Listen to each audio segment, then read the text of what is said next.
If you just joined us, this is The Press. We're reaching you live from KAFTAN's television studio here in the nation's capital, Abuja. Now we'll go straight to analyzing the stories that we read out to you earlier.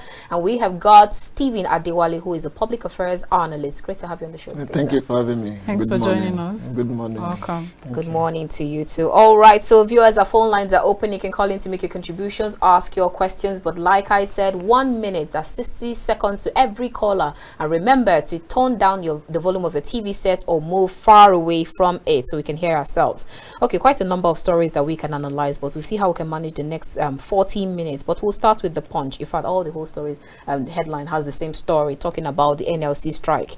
But then we'll take it from the Punch. Says strike, federal government and threatens labor with contempt charge.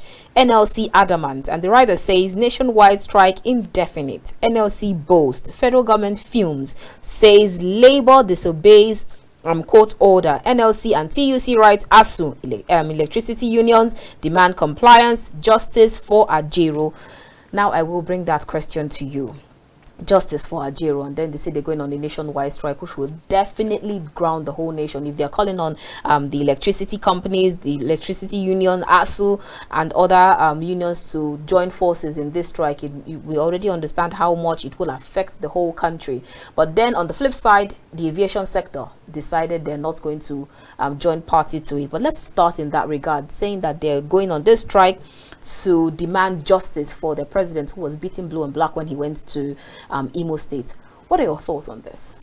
Thank you very much. I think we need to start by looking at analyzing the position of both parties. Okay. The federal government on one side and the Nigerian Labour Congress and Trade Union Congress at the other side. Now, the federal government is arguing that, look, that when it comes to the welfare of your members, that's the masses, the workers, that we're already discussing with you, that we're already sitting down on the dialogue table, and now we are going to increase the minimum wage of the workers. Now the federal government is painting it the picture as if it was just to fight for Ajaero, that NLC is going on strike just for them to, yes, that's the position of the federal government. But even if you look at the argument of the NLC and the TUC as well, the argument is that, look, that aside from all the issues that we already have with the federal government, with the state government and different agencies in the country, that now you embarrass the president of the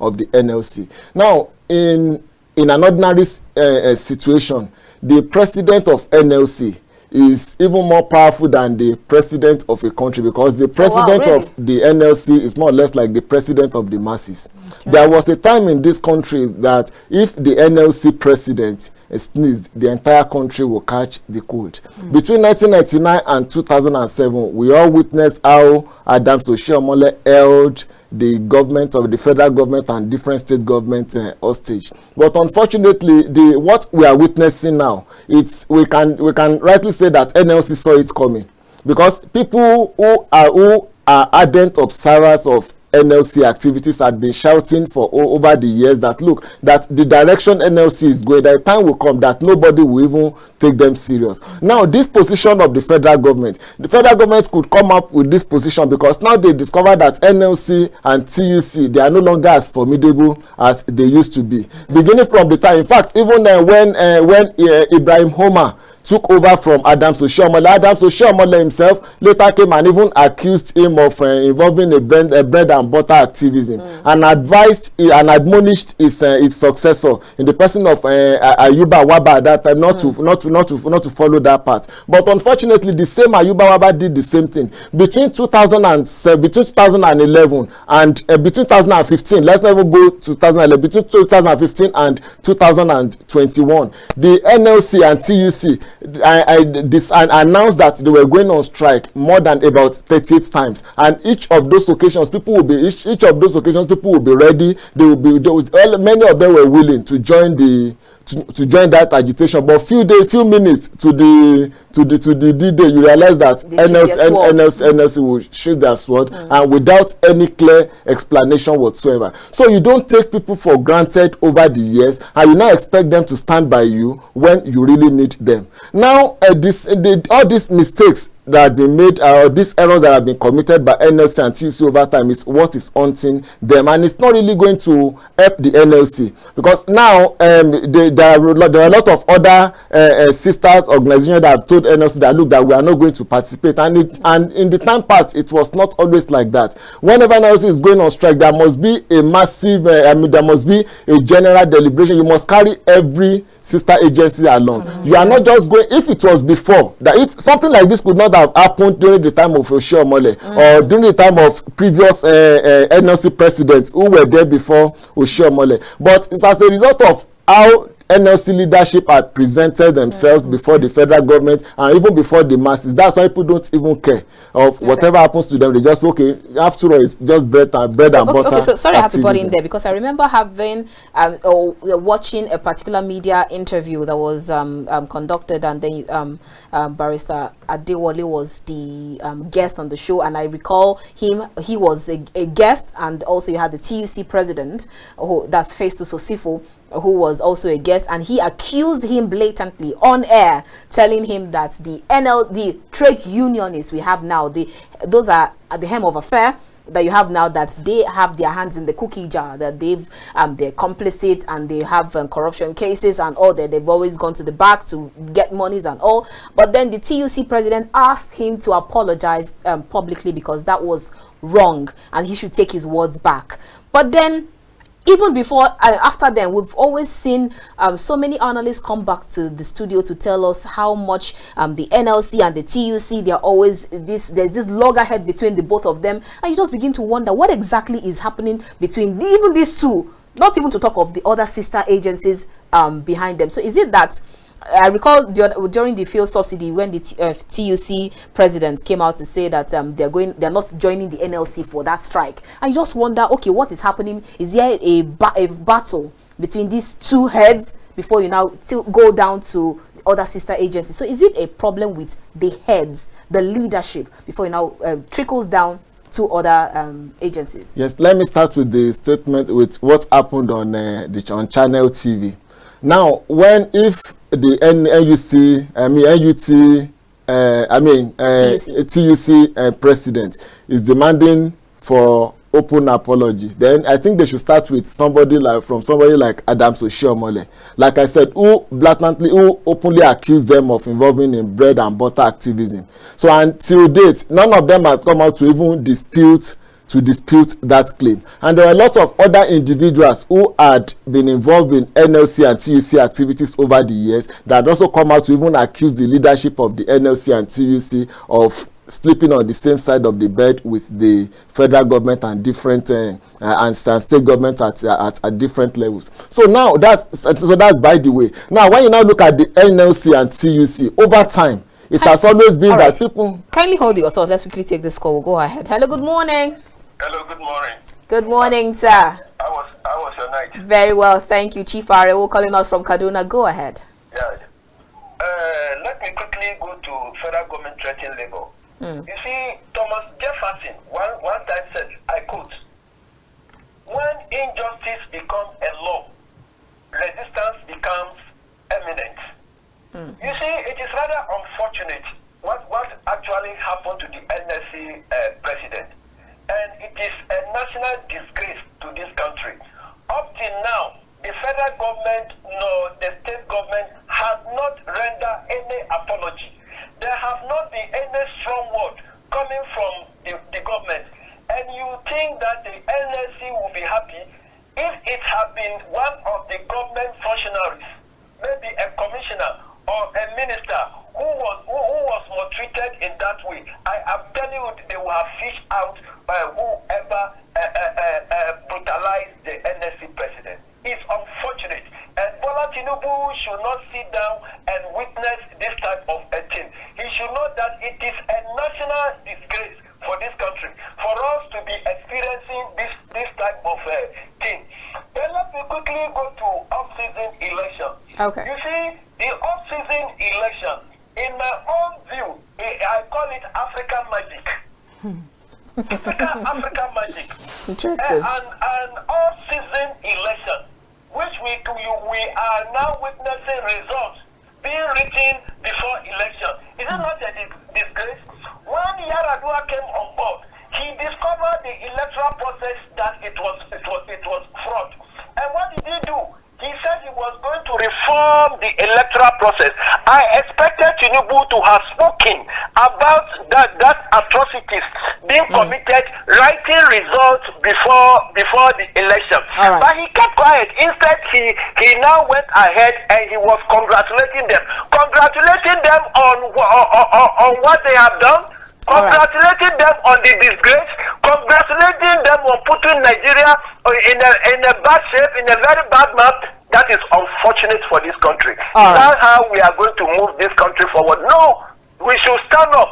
People of goodwill should stand up against rigging of election. That election did not stand the test of time, and it did not even stand integrity. Thank you so much, Ifaro. It's rather unfortunate.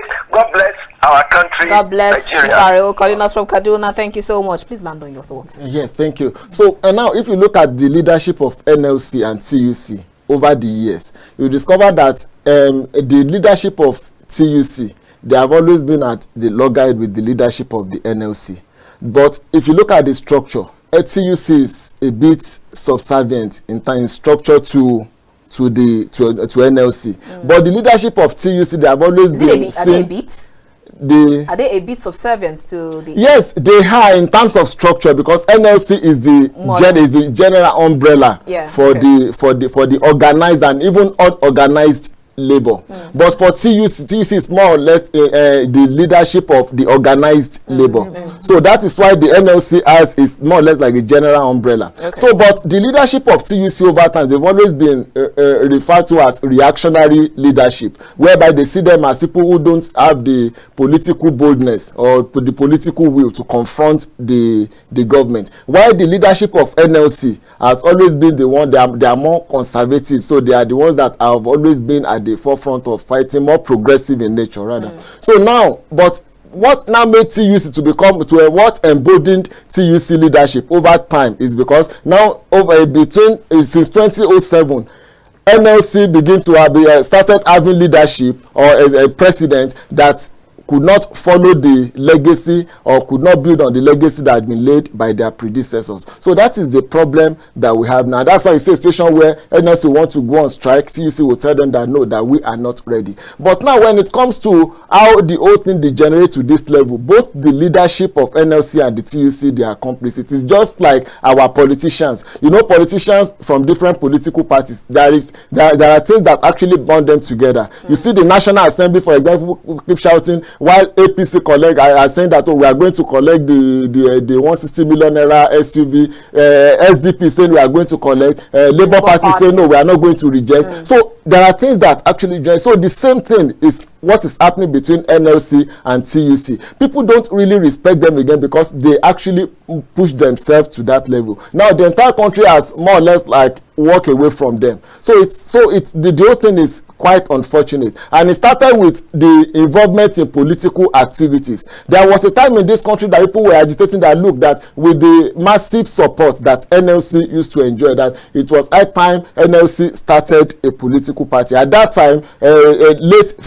Gani Faweyimi introduced what they call the National Conscience Party, NCP. People were expecting at that time that NLC, even during the Oshiomhole, that NLC would endorse that party. But instead of endorsing that party, we later saw what happened, that even the Oshiomhole and the rest later moved to the Action Congress. So it shows that even while they were NLC, while they were in that NLC leadership position, they were already affiliated to one political party, and that's why today people still believe that everything that Oshiomhole did at that time, that he did it because it was more or less like an opposition NLC leadership fighting the PDP federal government. All right, let me cut you short there.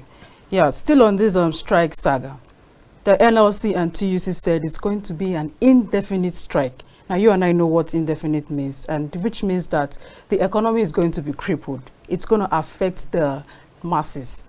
You get? So now, what are the ways do you think that this can be averted? Since 1999, no NLC strike had gone beyond 5 days. Okay. And it's very clear because if NLC decides to go on strike, everything is going to be shut down.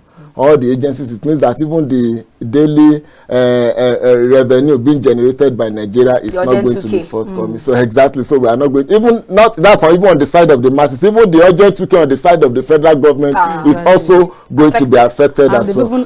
So the federal government will have no choice. If it's actually a complete and total shutdown, within 48 hours the federal government will be left with no choice but to sit down with them and apologize to them openly. So are you then saying that they only come to a round table when it affects them? Is that what you're saying? Yes, that's why we keep saying that the only language that our government understands is the language of force.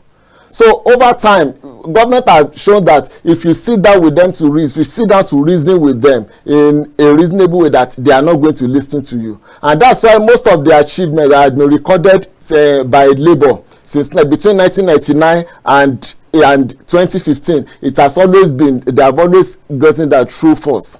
So it has always been achieved. They have always achieved that true force. So now, as it stands now, federal government is showing that they don't care whether if NLC go on strike or not, because they are still confident that there are a lot of other sisters agencies, sisters organizations within the NLC that will not join the strike. And I can assure you, you can see so far about 4 or 5 different powerful sisters agency organizations that have come out to say that no, that we are not going to be part of the strike. So it's not really going to be a total and complete shutdown in the recess of the world, because even a week ago, 2 weeks ago, in that same Imo state, NLC declared a strike, but the strike was not even observed by banks, by schools, and by even the state workers that they claim to be fighting for. So people don't really give them the kind of respect that they deserve. Okay, so in 2 minutes, let's round up on this headline so we can move to other ones. In 2 minutes, help us analyze, because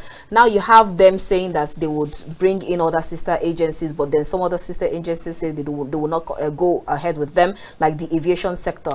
Now, if a particular ministry, say for instance the Ministry of Aviation, is picked by the president, would they have any moral justification or any right? Because like they say, he who pays the piper dictates the tune. So would they have any moral right to tell NLC that we will not join the strike, or we will join the strike, when they have a boss, someone who is at the helm of affair, who is the president, who brought them in, appointed them? Well, it's a democratic it's a democratic organization, and if you look at how the leadership of these organizations have been elected, you realize that it's not the president of NLC that appoints the leadership of those sisters organizations. Those sisters organizations, they have their own, they have their own period where they carry out their elections. Even at the state level, even NLC president doesn't even have power to even appoint the state NLC chairman. So the state workers will have to meet, they will have to appoint, and they will have to elect their leaders. So it's also, whenever NLC wants to take any decision, so that decision has to be taken in a democratic way. It has to be taken in such a way that, which means that the leadership of NLC, that's at the national level, must be respected across board.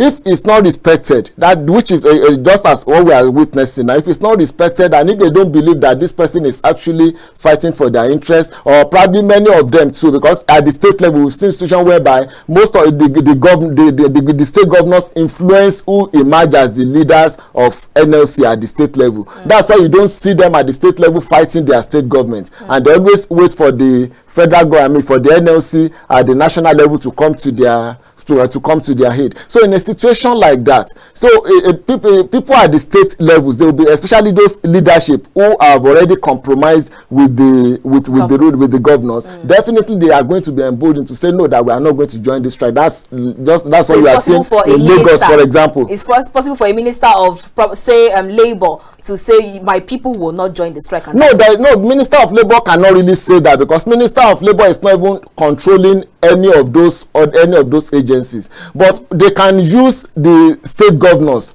to direct some of those state NLC chairmen to say no, don't join the strike. And aside from that, there are other agencies like this aviation, for example, like Nupeng. These are the powerful these are the powerful agencies like Textile, for example, where Oshiomhole came from. So there are a lot of all those other agencies that also have their own way of electing their leaders. So those leaders, if they are not, especially in a situation where leaders is maybe belongs to a political party or is sympathetic to a political party, and he or she is convinced that whoever is at the national level of NLC is not supporting his or her candidacy, then definitely the person can say, look, that what you are fighting is a political fight. And that's why you see that what has been going on, they are trying to politicize everything to make it look like a fight between Ajaero, who supports Labour Party, and the APC-led federal government and Imo State government. So that is the problem that we have, and that's why I'm saying that there is no probability or guarantee that, or civil certainty that this strike is going to be a complete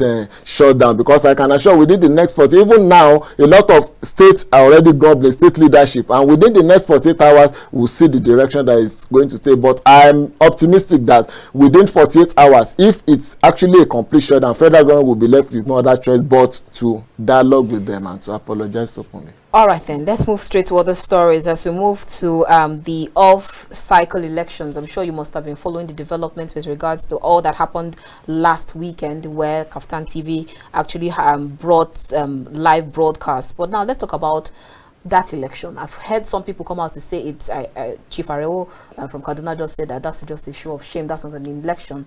And then I hear some people say that it's election, is not election. So what are your thoughts in that regard, with regards to all that happened during the off-cycle election in Kogi, in Bayelsa, or in Imo State? And then looking at it, are we there yet when we begin to say that the labor of our heroes past shall never be in vain? Looking at that phrase, now when you're putting it together in terms of the democracy that these our past heroes fought to get or to see, are we there yet? Thank you. If we are talking of the past heroes who fought for democracy, the truth is that virtually all those who fought for democracy, who started in 1999, many of them are still in the game. The president of the country today, it was one of them who started the agitation. He was part of the NADECO movement, and also he was the first set of governors in 1999. And there are a lot of other people who were there in 1999, and they are still political actors today. So it shows that if those who started in 1999, if they are still there today, and things are even getting worse under their watch, it means that they've not even labored anything in nothing, no labor. So that phrase is just a popular cliche in the past. If we can say, okay, maybe laboring in terms of building Nigeria over time for our leaders, but in terms of building our democracy, it's even getting worse. Look at what we are witnessing now. Vote buying. Who introduced vote buying? Vote buying was introduced by APC.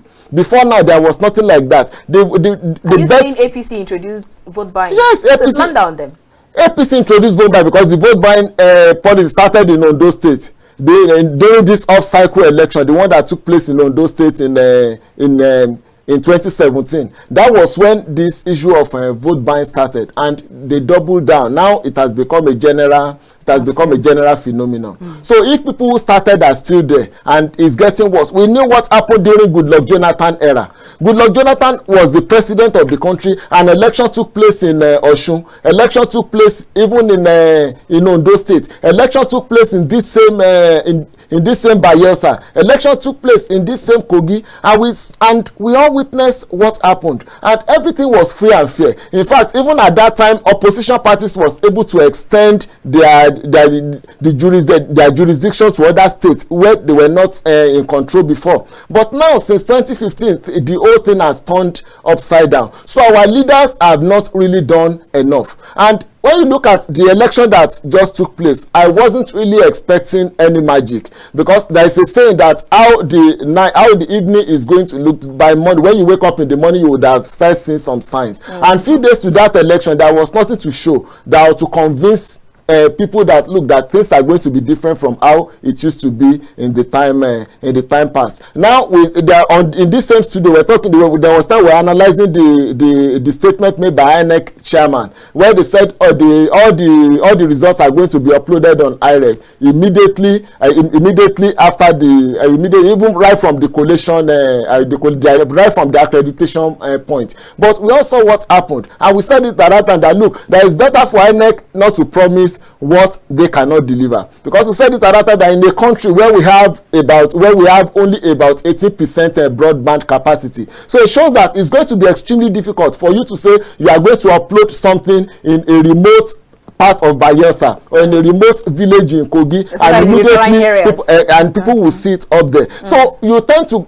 confuse people with a lot of with a lot of things, and that's why people don't even believe in the system in the first place. Look at what happened in Kogi State, a situation where IREV is showing that IREV was indicated that look that 251 voters were accredited in a particular polling unit. Now, at the end of the entire process, the result sheet showed that about 733 people voted. So now, and only 200 and something were accredited. So now, and it was there on IREV. Now, INEC, it was thereafter that INEC now came to tell us that the IREV, it works, that is machine, it works with internet and all that, it will keep or continue to upload. And that's why by the time you go to IREV, you realize that what you saw yesterday as 252, it has increased to maybe 585. So people will not believe in such a system, because if you know that you don't have a system that can accredit people and the result will show immediately, then it's better not to even use that system at all.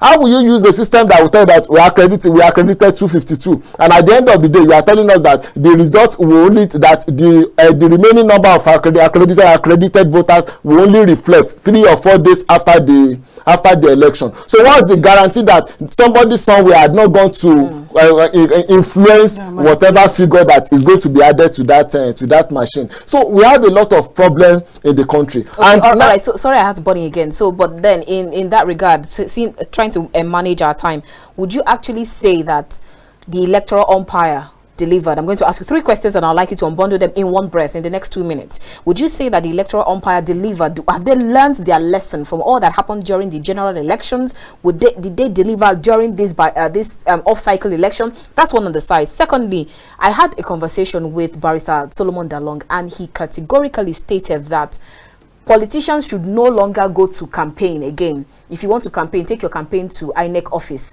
because now what the Supreme Court verdict means is that all of your campaigns means nothing. All of the elections and the electorates putting their thumb where their mouth is, it means nothing. It is whatever this INEC says, that is what it will be. So now, the judiciary, have they failed Nigerians, even though they're the last hope of the common man? And then secondly, looking at the Punch newspaper, says why I rejected 114% pay rise for judges. That's coming from the president. I'm sure it's the same story. Going to Vanguard newspaper, says Tinubu to NJC, appoint qualified lawyers to Supreme Court, appeal court benches. Is he just realizing this? So that's why I asked, has the judiciary failed Nigerians?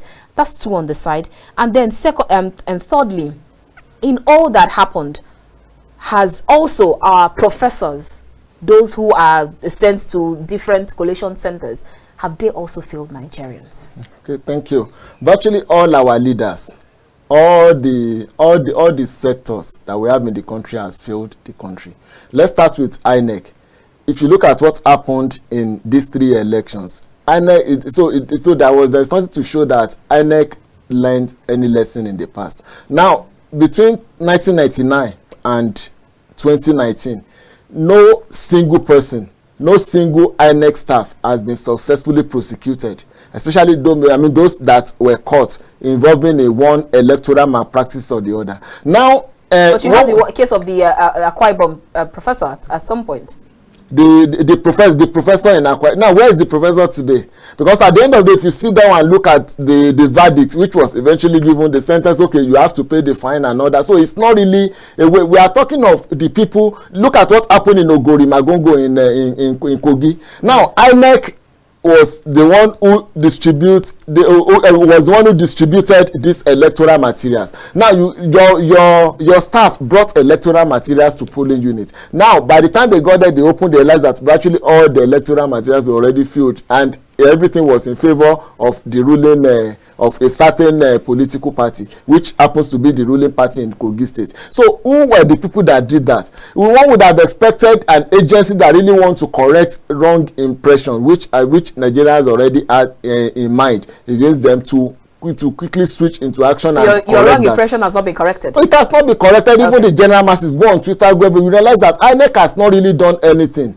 to even change the existing narrative in the minds of the people. Okay. So, and if you look at what happened in Imo, and INEC has told us that, look, that when it comes to vote buying, there is nothing we can do about that. That is, as long as there is a seller, if there is no seller, and if there is no buyer, there will be no seller. So they're already telling us that, look, that in this aspect, we have already failed. So that is it. And our security agencies as well, they have failed the country completely. Look at what happened during the election in Imo State, for example, especially where vote buying really took place. Our security agencies were involved, and the INEC officials were also involved. If they are giving you money as a voter, they will not give, because they know that by the time you go there, you can vote for another candidate. They will tell you, you have to show us who you are voting for. So the rule is there. So if INEC officials are actually doing their work, why would a voter be showing somebody who he or she is voting for before dropping it into the ballot box? But if you go to Kogi State,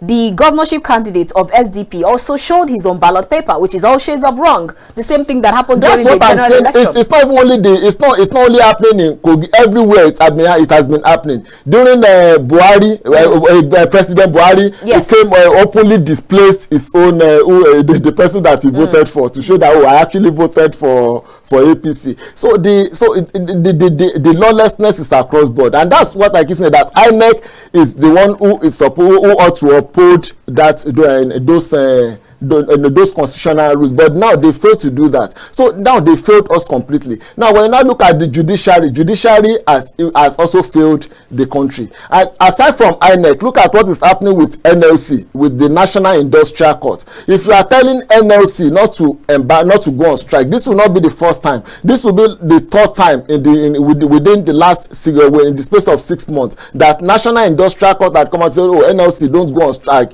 So if you are telling NLC or TUC not to go on strike, then what are you telling the people? And yeah, you are not telling the federal government to do, you are telling the federal government not to do anything. So you are openly supporting the federal government, you are openly supporting the oppressor. So these are the problems that we have in the country. So it's a general problem, and the Supreme Court pronunciation, just as you have said, has already given a lot of power to INEC, because the Supreme Court already made it clear that after every election cycle that INEC had already delivered its constitutional responsibility. So if you now feel that, look, INEC has not delivered, then the body of proof is on you. But INEC is the one in charge of this evidence. If, for example, if you are going to court, that's why the SDP candidate in Kogi said, I'm not going to waste my time in court. Because if you are going to, even if you have all the result sheet and you go to court today, what INEC will tell you is that, look, they've already came out with a primary explanation, which is one of the things I know that they are going to push before the court. That, look, that is the system that will continue to update. So upload. So you are in charge of the evidence, you are in charge of the materials, you have everything under your custody. So now, meanwhile, the burden of proof is on the other person that doesn't even have anything to show before the court. Let's move away from the off-cycle election and talk about the 264 passengers Saudi Arabian airline authorities cancelled their visa. They asked them to return to Nigeria, despite the fact that these passengers must have gone through check-in formalities before boarding the plane.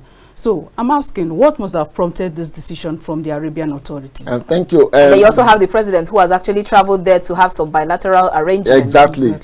Recently, there was an argument that we had at the National Institute of International Affairs, NIA, in Lagos.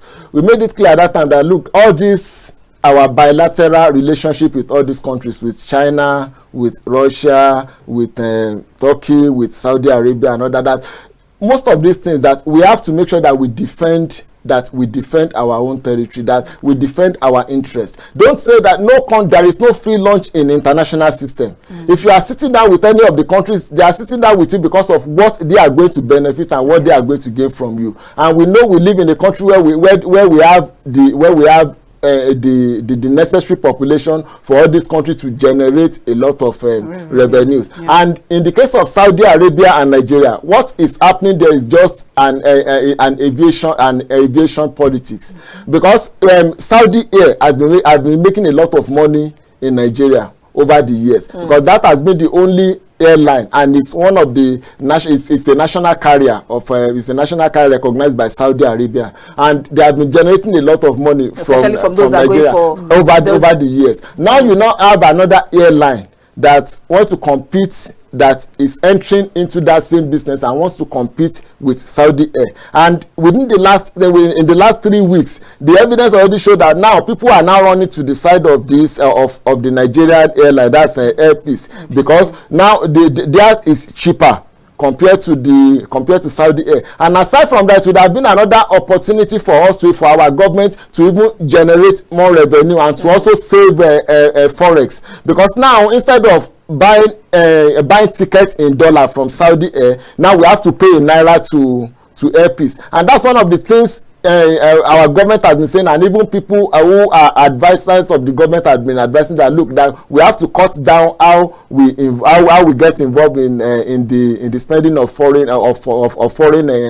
dollars. But now we have this Air Peace, and for the past 3 weeks they've been making a lot of waves. Now it's already affecting the Saudi Air, so definitely something like this is expected. So government, just like some aviation security consultants said, that it is aeropolitics. Do you agree? Yes, it's just aviation. Exactly, it's just aviation politics. But it's our government that needs to stand his ground and make sure that they do the right thing. Now look at United States of America, for example. Just like Nigeria, US doesn't have a national carrier.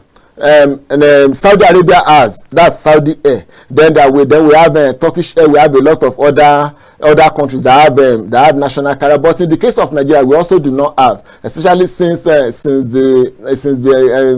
time that we've arrested our Nigerian airways. But what United States of America does is to ensure that virtually all those airlines, that they recognize them as the country's flag carrier. If you do that, it's going to be difficult for any country to maltreat them to maltreat those airlines, those planes by the time they arrive their country, because whatever action you take against them, then you are taking it against that country, which is really going to affect them. But in our own case, our government is not even doing anything to help or to assist this airline. So they are not really they don't recognize Air Peace as either Nigerian national and Nigerian national carrier or flag carrier. The federal government need to take action. They need to recognize the Air Peace as flag carrier. If that is done, definitely it's going to reduce some of this pressure.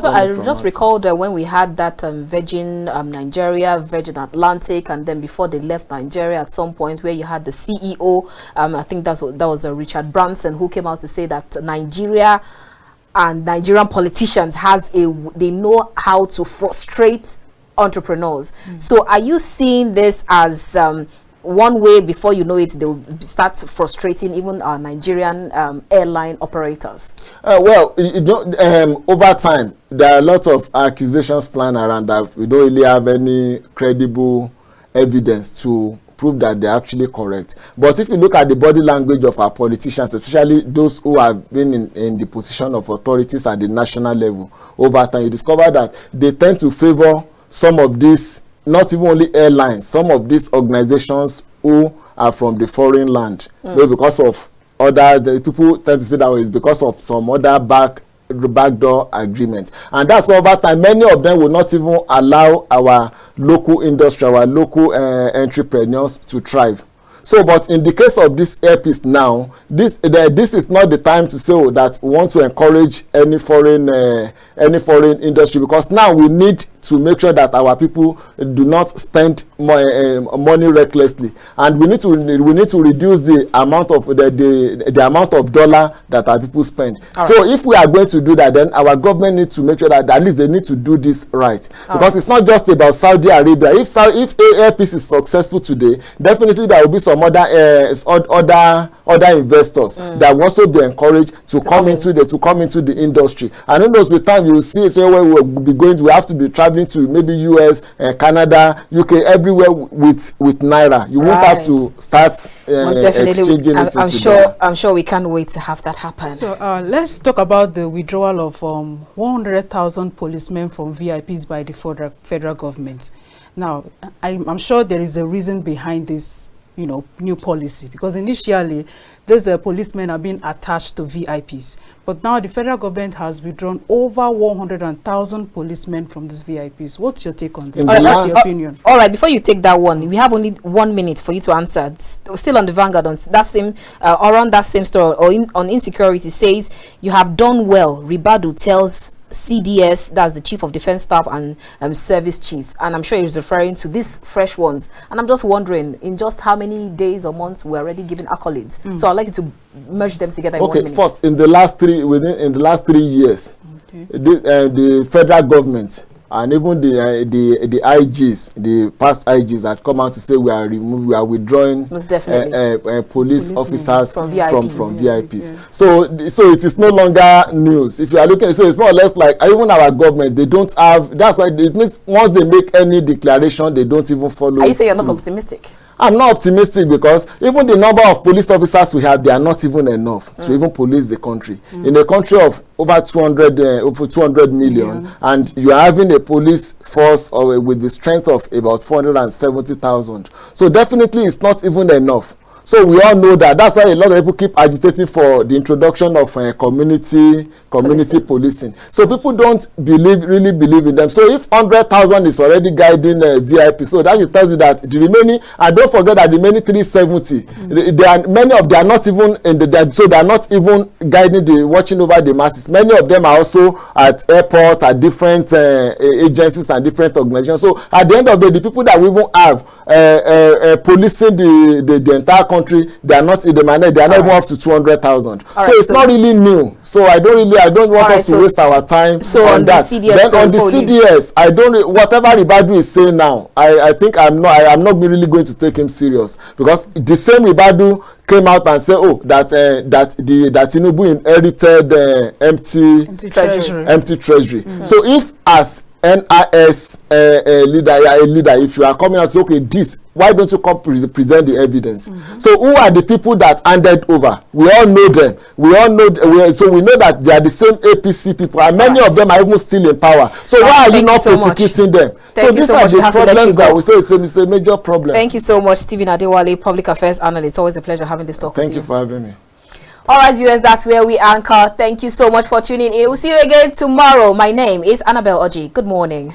Confidence, Reuben. Goodbye.